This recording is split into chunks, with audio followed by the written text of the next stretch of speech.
Everyone. তো দেখো আমি বাড়িতে গেছিলাম, সেখান থেকে দিদি বাড়িতে গেছি, তো ভাগ্নির বার্থডে ছিল। তো দেখো সবাই মিলে চলে আসছি। তো এখানে দেখো কেক টেক সুন্দর করে সাজাচ্ছিল। আর দেখো ঘরের ভিতরে সবাই বসে আছে, দেখো অনেকে বারান্দাতেও বসে আছে। তো ভাগ্নি কথা বলছিল।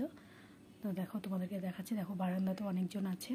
তো এদিকে আমি রান্নাঘরে চলে আসলাম। রান্নাঘরে সব কিছু রান্নাবান্না কমপ্লিট, যেহেতু অনেক লোকের জন্য আইটেম, তো সব কিছু কমপ্লিট। তো ভাগ্নি দেখো খুব সুন্দরভাবে সেজেছে। তো এটা ভাগ্নি পড়ছিল, এটা দিদিভাই ছিল। তো ভাগ্নি কেক কাটছিল আর সবাই বলছিল হ্যাপি বার্থডে টু ইউ। তো দেখো ভাগ্নি কেক কেটে নিচ্ছে।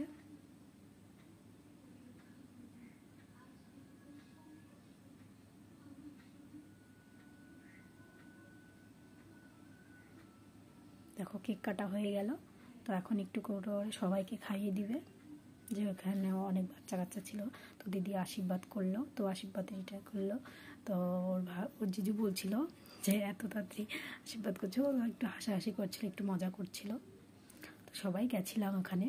দেখো এখন ভাগ্নি যে বড়, এখানে ওর মাথার রুমাল দিয়ে দিব, ওর খুবই রাগ উঠে যাবে, মানে এতটাও বিরক্ত ফিল করছিল ওর বাবা যেহেতু আশীর্বাদ দিবে ওকে।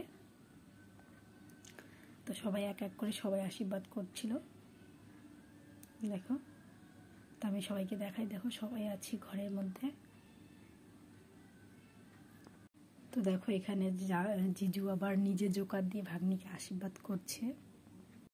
তো দেখো আশীর্বাদ করছে, তারপর আমার বর ওকে আশীর্বাদ করছে,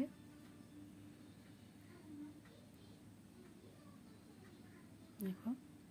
তো এই জিজু বাড়ি আর কি করছিল, যে এত সুন্দর দাদা জোকার দেয়, তো আমি ভাবিনি। তো দেখো সবাই তারপরে খেতে বসে পড়েছে। তো তোমাদের কেমন লাগলো ভিডিওটা অবশ্যই কিন্তু কমেন্ট করে বলবে। Tata, bye bye.